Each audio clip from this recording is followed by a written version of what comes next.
우리가 룻기의 내용 나누고 있는데요. 룻기는 텅 빈 우리의 인생을 채우시는 하나님, 텅 빈 우리의 인생을 하나님이 그러면 어떻게 채우시는가에 대한 이야기들이 잘 담겨져 있는 책이라고 했습니다. 2장의 전반부를 통해서요, 그 채우시는 하나님의 방법들을 한번 봤었는데요. 그런 방법들이 우리의 인간적인 눈으로 봤을 때는 우연인 것처럼 그렇게 보여지지만 그것이 결코 우연이 아니었다라는 것이고 마침이라는 하나님의 방법으로 채우시는 하나님의 은혜였다라는 것을 우리가 알게 되었습니다. 잠깐 이야기해 보면 룻이 우연히 찾아간 밭이 나오미의 유력한 친족인 보아스의 밭이었습니다.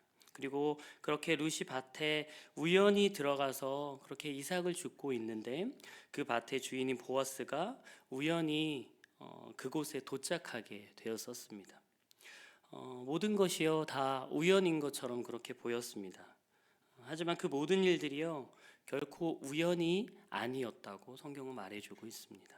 하나님께서는 모든 것들을 다 준비하고 계획하고 계시다가 계획하신 그 마침이라는 하나님의 때에 만나게 하신 여호와 일의 은혜였다라는 것입니다.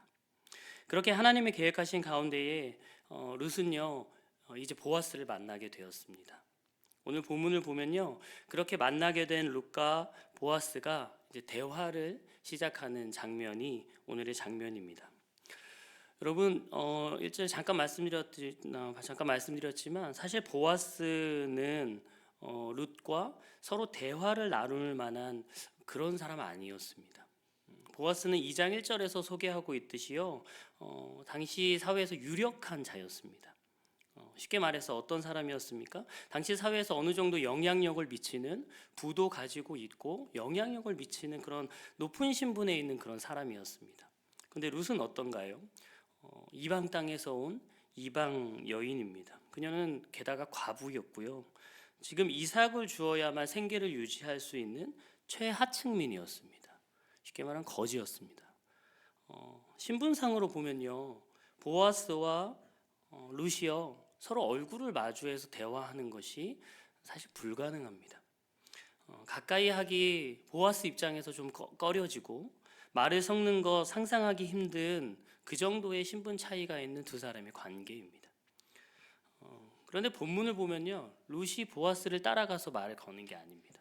지금 본문을 보니까 보아스가 그런 룻에게 먼저 다가가고 있습니다. 그리고 그 룻에게 말을 건네고 있는 모습입니다.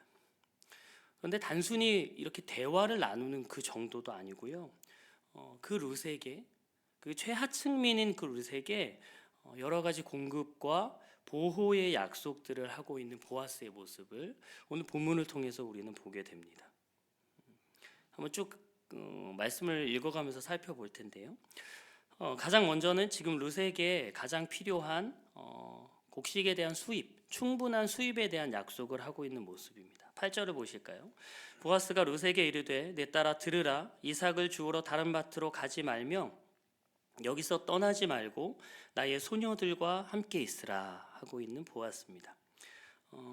이 이삭을 줍는 사람은요 특정 주인의 밭에 소속된 사람이 아닙니다. 어떤 밭에 종속된 그런 사람이 아닙니다. 그런데 보아스가 지금 이삭을 주우러 더 이상 다른 밭 가지 말라고 지금 말하고 있습니다. 이삭 주우려고 이 밭 저 밭 그렇게 옮겨 다니면서 그렇게 밭 주인의 눈치를 보지 말고 지금 여기 내 밭에서 마음 편하게 이삭 주우라는 것입니다. 더 이상 낯선 밭을 찾아가면서 낯선 사람에게 부탁하지 않도록 배려하고 있는 그 보아스의 모습입니다. 여러분, 이 보아스의 약속은 이 룻에게 안정된 일감을 확보해 주려는 의도가 있습니다. 안정적인 수입원을 지금 그가 공급해 주고 있는 것입니다. 가장 필요한 것이죠. 생계에 직결되는 그런 가장 필요한 부분을 보아스가 해결해 주고 있는 것입니다. 근데 보아스의 이 배려가요 이 정도에서 그치지 않는다는 것입니다. 9절을 보면요, 그들이 베는 밭을 보고 그들을 따르라. 내가 그 소년들에게 명령하여 너를 건드리지 말라 하였느니라. 목이 마르거든 그릇에 가서 소년들이 길어온 것을 마실지니라 하는지라 라고 무엇도 약속하고 있습니다. 지금 안전에 대한 약속을 하고 있습니다. 소년들에게 명령하여서 너 건드리지 못하게 했어 라고 지금 말하고 있습니다. 여기에서 건드리지 말라는 이 표현은요, 단순하게 이렇게 만지는 정도, 가벼운 접촉 정도를 말하는 것이 아닙니다. 때리는 것, 폭력이나 아니면 더 나아가서는 어떤 성적인 그런 행동들, 성희롱이나 성폭행 같은 그런 강도 있는 접촉들까지도 포함하는 그런 표현입니다. 지금 보아스는요, 자신의 밭에서 일하게 했고 자신의 밭에 같이 있는 그 모든 남자들에게 이 룻을 절대로 희롱하지도 말고 어떤 성적인 그런 행동들도 하지 말라고 명령하고 있는 것입니다. 8절에서 아까 소녀들과 함께 있으라 했던 것도 어쩌면 같은 맥락으로 볼 수도 있을 것 같습니다. 험한 환경 속에서 살아가는 이 룻의 안전을 지켜주기 위해서 철저하게 지금 안전 조치를 취하고 있는 보아스의 모습을 보여주고 있습니다. 그리고 읽은 9절의 하반절을 보면 목이 마르면 소년들이 길어온 물을 마시라고 하면서 식량뿐만이 아니라 당시에 가장 중요한 식수도 지금 공급해주고 있습니다. 보리밭에 갖다 놓은 이 물은요, 밖에서 일하는 일꾼들만 먹을 수 있는, 일꾼들이 먹으라고 준비해 놓은 물입니다. 이삭 줍는 사람은 마실 수 없습니다. 그럼에도 보아스는요, 지금 룻에게 너 목이 마르면 그거 마셔도 돼 라고 특별히 배려하고 있는 모습입니다. 계속 보아스의 배려의 모습이 등장합니다. 보아스의 배려는요, 식사 자리에서도 또 나타납니다. 14절 볼까요? 식사할 때에 보아스가 룻에게 이르되 이리로 와서 떡을 먹으며 내 떡 조각을 초에 찍으라 하므로 룻이 곡식 빼는 자 곁에 앉으니 그가 볶은 곡식을 주매 룻이 배불리 먹고 남았더라. 9절에서 물을 마시도록 허락한 것과 지금 일맥상통하는 부분이 있습니다. 지금 보아스는요, 룻의 긴급한 필요를 알아차리고 지금 당장 식사 자리로 초대하고 있습니다. 보아스는 식사할 때 룻을 가까이 오게 해서요, 곡식 빼는 자 옆에 앉아서 음식을 함께 먹도록 하고 있습니다. 음식 따로 이렇게 가져다가 저기 멀리에서 이거 먹어 하고 주는 거 아닙니다. 그들이 함께 먹는 식사 자리에 초청해서 그 자리에서 함께 먹고 있습니다. 여러분, 당시 시대에 이 이삭을 줍는 이 이방 여인과 한 공간에서, 한 상에서 함께 식사하는 것은요, 굉장히 파격적인 일입니다. 사실 이것은 있을 수 없는 일입니다. 그런데 보아스는요, 그런 유대인의 통념을 초월하면서까지 지금 룻을 선대하고 있는 것입니다. 그렇게 식사를 마친 후에 룻이 다시 이삭을 줍기 위해 일어나게 되는데요, 그렇게 일어나게 될 때 보아스가 소년들을 또 불러 모아서 명령하고 있는 모습입니다. 15절, 16절인데요. 같이 한번 읽어보면 좋을 것 같습니다. 15절을 읽습니다. 룻이 이삭을 주우러 일어날 때에 보아스가 자기 소년들에게 명령하여 이르되 그에게 곡식 단 사이에서 줍게 하고 책망하지 말며 또 그를 위하여 곡식 다발에서 조금씩 뽑아버려서 그에게 줍게 하고 꾸짖지 말라 하니라. 곡식 다발에서 일부러 뽑아서 버리라는 것입니다. 그래서 룻이 더 많은 이삭을 줍게 하고 룻이 막 주술 때 꾸짖지 말아라 라고 명령하고 있습니다. 여러분, 지금 보아스가 지금 레위기에 나온 이삭 줍기에 대한 레위기 규정을 넘어서는 정말 파격적인 조치를 취하고 있는 것입니다. 이방 모압 여인인 룻이 감히 생각할 수 없는, 상상할 수조차 없는 그런 배려와 환대를 하고 있는 모습입니다. 그런데 보아스가 이렇게까지 룻에게 도움을 주면서요, 룻의 자존심이 상하지 않도록 룻의 입장에서 최대한 배려하고 있음을 우리는 본문을 통해서 보게 됩니다. 지금 보아스가 이 이야기를 언제 하고 있다라고 했습니까? 룻이 식사를 하고 다시 이삭을 주우러 일어날 때입니다. 룻이요, 밥 먹고 식탁에서 일어나서 주스러 밭을 이제 가게 된 그 상황입니다. 보아스는 룻이 일어날 때까지 기다리고 있다가 룻이 밭으로 간 후에 지금 종들을 모아서 말하고 있는 것입니다. 그렇게 룻의 자존심을 지켜주고 그녀를 인격적으로 대우하고 있는 참 섬세한 남자. 네, 전 아니고요. 참 섬세한 배려가 있는 보아스의 모습을 우리 본문을 통해서 계속해서 보게 됩니다. 지금 보아스의 약속들은요, 정말 룻에게 당장 필요한 너무 적절한 조치들입니다. 정말 가장 필요한 그런 실제적인 약속들을 하고 있는 보아스의 모습을 봅니다.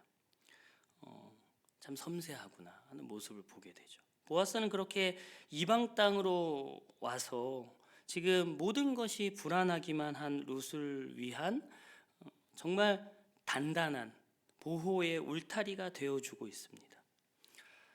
여러분, 이런 보아스의 모습 참 놀랍죠. 어떻게 저렇게 할 수 있을까 하는 생각 듭니다. 참 안타깝게도 룻기서 보면서 많은 여성분들이 우리 남편은 왜 저렇지 못할까라고 탄식하는데요. 그렇게 적용하지 마시고 보아스의 모습만을 볼 수 있기를 바랍니다. 정말 섬세하다. 어떻게 저렇게 할 수 있지?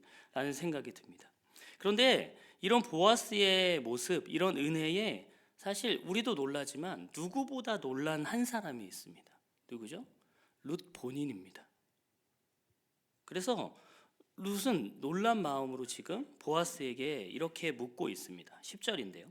룻이 엎드려 얼굴을 땅에 대고 절하며 그에게 이르되 나는 이방 여인이거늘 당신이 어찌하여 내게 은혜를 베푸시며 나를 돌보시나이까 하니라고 말하고 있습니다.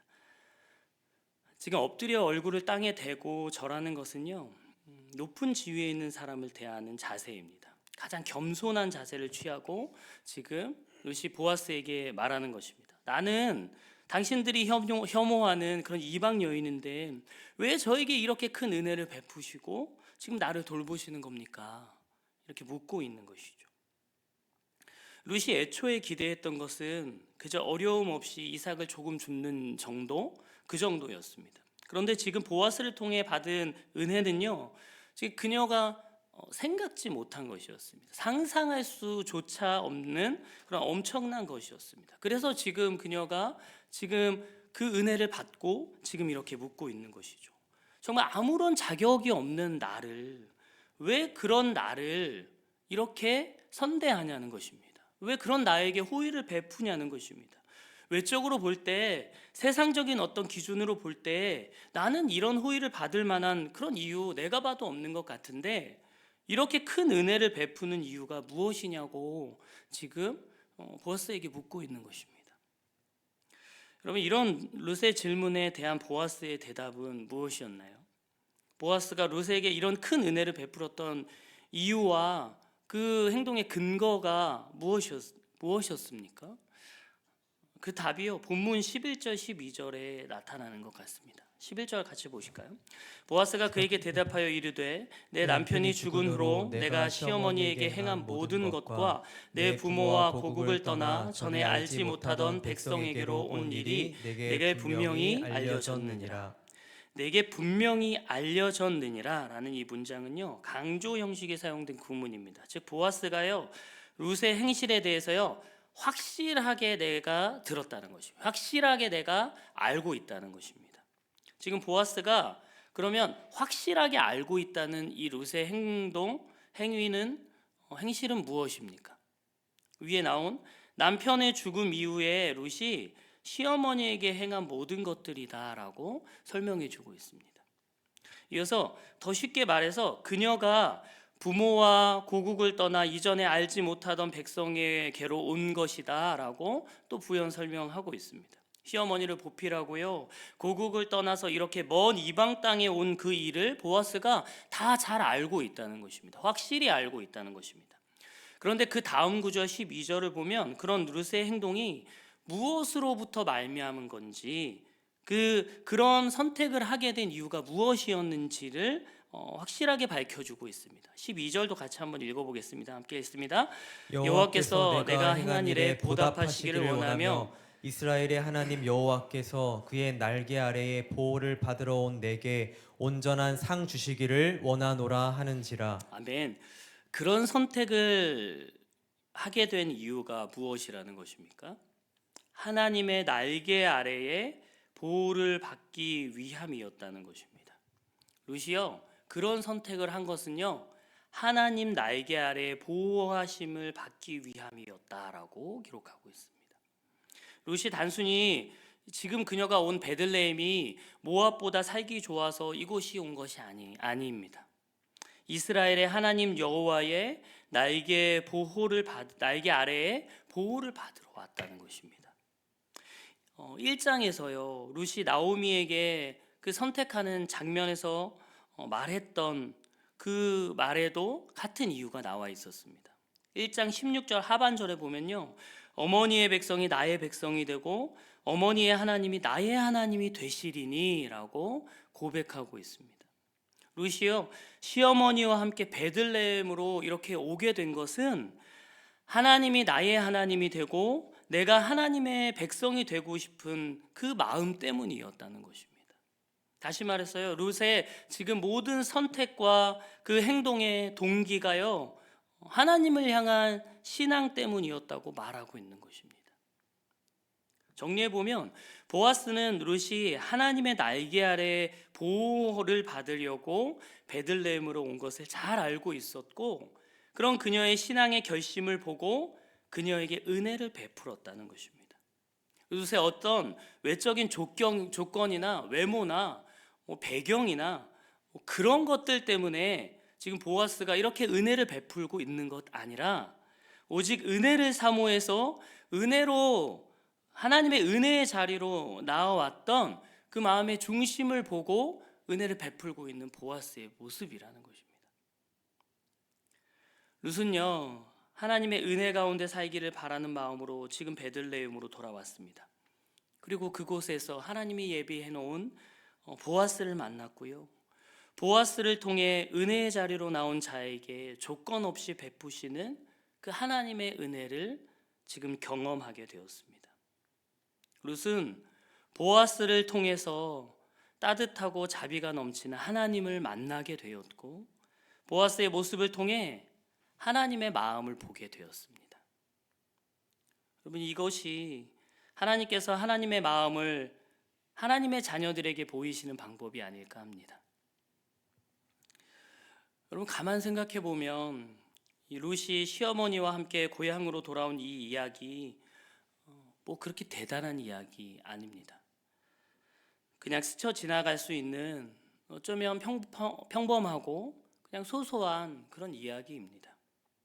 그렇구나, 그런 이야기구나 하면서 우리가 인스타그램에 스토리 넘기듯이 그냥 넘겨버리고 그냥 기억하지 못할 만한 그런 이야기일 수 있습니다. 그렇게 다른 사람에게는 그냥 잊어버리고 기억하지 못하는 그런 별거 아닌 것 같은 그 이야기를 지금 보아스는 확실하게 너무 잘 알고 있었습니다. 기억하고 있었습니다. 심지어 그 스토리 안에 담겨진 룻의 마음이 어떨지 그 마음을 잘 헤아리고 있었습니다. 그래서 그 룻에게 세심한 배려, 그렇게 해줄 수 있었던 것입니다. 이 보아스가 룻의 이야기와 그녀의 마음을 잘 알았다 하는 이것이 이 말씀을 대하고 있는 우리에게 어떤 의미인 것일까요? 여러분, 룻기의 보아스는 하나님을 상징합니다. 무슨 말입니까?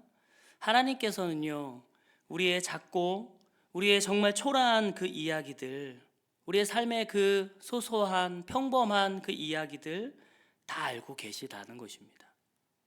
그리고 그 스토리 안에 담겨져 있는 우리의 무너진 마음까지도 모두 다 누구보다 잘 헤아리시는 분이 하나님이시라는 것입니다. 여러분, 이것이 우리에게 은혜입니다. 하나님이 다 알고 계시고, 하나님이 확실하게 알고 계시고, 하나님이 그것들 다 기억하고 계십니다. 그거면 되는 것 아닐까요? 이 세상이 나 몰라주고, 나의 이야기 모르고, 내 이야기에 귀 기울여 주지 않아도요, 날 기억해 주지 않아도 우리 아버지가 되시는 하나님이 내 이야기에 귀 기울여 주시고 나의 마음 그렇게 알아주시면, 여러분, 그러면 되는 것 아닐까요? 우리가 이 세상을 살아가면서 누구에게도 말하지 못할 어려움 경험할 수 있습니다. 시어머니 나오미를 위해 열심히 헌신하고 누구보다 열심히 살았지만 여전히 이삭 줍는 가난한 과부 신세를 벗어나지 못했던 그런 룻처럼 우리가 신앙을 선택하고 열심히 헌신하면서 그렇게 살아가지만요, 우리가 겪고 있는 이 현실의 어려움이 당장 해결되지 않을 수 있습니다. 그리고 그 현실의 어려움은 변하지 않는 것 같아서요, 얼마나 내가 더 아파하고 얼마나 더 인내해야 할지 모르는 그 답답함 가운데에 지금 내가 서 있을 수도 있습니다. 그러나 여러분, 룻기를 통해 하나님께서는 우리에게 분명하게 말씀하고 계십니다. 이 땅에서 위로받지 못하고 다른 사람들은 너의 마음, 그런 무너진 너의 마음 다 알지 못하지만 내가 분명히 알고 있고 내가 분명히 기억하고 있다는 것입니다. 그리고 결국에는 그 텅 빈 것을 내가 하나님의 은혜로 채울 것이다 라고 우리에게 룻기서를 통하여서 분명하게 말씀하고 계시다는 것입니다. 인간적인 눈으로 볼 때 그 이루어지는 과정들이 우연인 것처럼 보일지 모르지만 하나님께서는 하나님의 계획하심 가운데에 정말 마침이라는 방법으로 그 일들을 우리의 삶을 통하여 이루어 가실 것입니다. 그 하나님의 계획과 일하심을 신뢰함으로 여러분, 그 하나님으로부터 오는 위로로 위로함을 받고 소망을 얻으실 수 있기를 주님의 이름으로 축복합니다. 여러분, 그렇게 하나님을 붙잡고 하나님 날개 아래서의 그 보호하심을 바라보며 살아갈 때 지금 보아스가 말하고 있는 그 보답과 그 상을 받게 될 것입니다. 은혜의 자리로 내 삶에 나의 발걸음을 한 걸음 옮길 때 그때로부터 은혜의 길이 그렇게 열리게 될 것입니다. 여러분, 룻기서를 보면 알듯이 보아스가 말했던 그 보답과 상이요, 룻에게 분명히 주어졌습니다. 그런데 지금 이 시간에 한 가지 더 생각해 보고자 하는 것은요, 그 보답과 상이 누구를 통해서 주어졌는가 하는 것입니다. 누구를 통해서입니까? 네, 감사합니다. 마음속으로 대답하신 거라고 믿습니다. 보아스죠. 보아스입니다. 하나님께서는요, 하나님의 약속을 이루시기 위해서 이 보아스를 예비하셨고, 보아스는 하나님의 그 은혜의 복을 전달하는 도구로 사용되었습니다. 그리고 룻은 그 보아스의 모습을 통해 하나님의 모습을 보게 되었습니다. 사랑하는 성도 여러분, 그 보아스의 모습이 바로 우리들의 모습이기를 소망합니다. 우리들의 삶이, 나의 모습이, 나의 행동이 하나님의 은혜를 전달하는 도구가 되기를 바랍니다.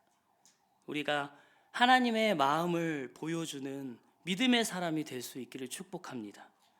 제가 오늘 제목을요, 너를 통해 하나님 보아스라고 했는데요, 사실 이 제목을 생각하게 된 것은 어떤 찬양을 부르다가 저도 모르게 이 가사를 붙여서 부르고 있는 저의 모습을 보게 되었습니다.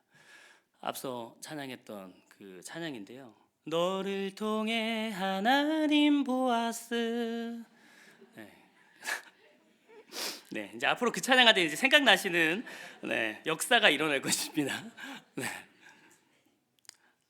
존 칼빈은요, 우리는 하나님을 비추는 거울이다라고 말했습니다. 사랑하는 여러분, 그렇게 되길 소망합니다. 우리를 통해 하나님이 보여지길, 다른 사람이 나를 통해 하나님의 모습을 보게 되길, 나를 통해 하나님의 마음이 전달되어지길 간절히 소망합니다. 말씀을 맺습니다. 혹시 여러분 룻과 같은 어려움 가운데 계십니까? 내가 겪는 이 어려움이 정말 변하지 않고 얼마나 더 견뎌야 할지 모르는 그런 막막한 가운데 계시는 분 계신가요? 이 시간에 내가 다 알고 있다, 누구보다 내가 잘 알고 있고 내가 기억하고 있다, 결국 그리고 그 텅 빔을 내가 은혜로 채울 것이다 말씀하시는 하나님의 음성을 들으실 수 있기를 바랍니다. 그래서 언제나 그 하나님 나에게 아래에 거하기를 힘쓰는 여러분들의 삶이 되시기를 축복합니다. 그리고 그런 우리들의 삶을 통해 내가 드러나는 것이 아니라요, 하나님이 드러나길, 내 삶을 통해 하나님의 마음을 보게 되길 함께 꿈꾸는 우리 모두가 되었으면 좋겠습니다. 하나님이 나를 통해 이루실 정말 그 일들을, 그 하나님의 일들을 함께 기대하며 하나님을 거울처럼 비추어내는 그런 멋진 삶을 살아가는 모든 성도님들의 삶이 되시기를 주님의 이름으로 축복합니다.